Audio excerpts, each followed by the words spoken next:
పోరలు 3వ తరగతికి వస్తే తీసుకుపోయి హాస్టల్ వేసుడు, 10వ తరగతికి వస్తే పట్నంలో చదివించుడు. ఎవ్వరికి వ్యవసాయం అంటే తెలియదు, నాగలి కట్టడం రాదు, ఒలుపడేటో దాపడేటో కూడా చెప్పరు. చెప్పినా ఒకవేళ గుర్తుంచుకోరు. ఒకవేళ పొలం కాడ పారబడితే పని చేసుడు తక్కువ, రీల్స్ చేసుడు ఎక్కువైతున్నది, చూస్తున్నాం కదా.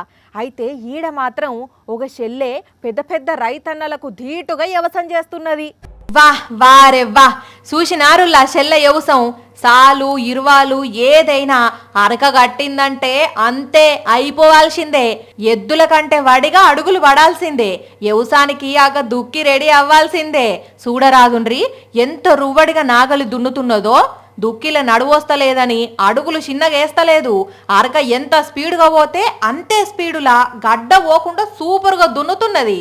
జయశంకర్ భూపాలపల్లి జిల్లా కాసింపల్లి ఊరు చెల్లెది. పేరు శ్రీలత. చెల్లెతోడ 7 అక్క చెల్లెలట.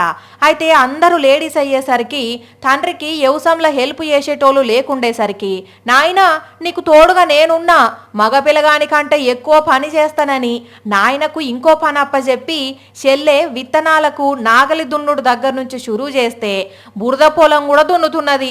ఎంతో మందికి ఆదర్శంగా నిలుస్తున్నది. కానీ చెల్లె శ్రీలత గ్రేట్లే. మామూలుగా ఈ ఏజ్ ఉన్న అమ్మాయిలు పోతే కాలేజీకి, లేకుంటే ఎటన్నా దూరంగా పోయి కొలువు చేసుకుంటారు. అసోంటిది ఇంటి దగ్గర వ్యవసాయం చేస్తూ తల్లిదండ్రులకు అండగా ఉంటూ నాగలి దున్నరాని మగపిల్లలకు ఛాలెంజ్ ఇసురుతున్నదంటే నిజంగా నువ్వు గ్రేట్ రా చెల్లె. ఇట్లనే పని చేసి నాయనకు తిప్పల లేకుండా చూడు, సరేనా?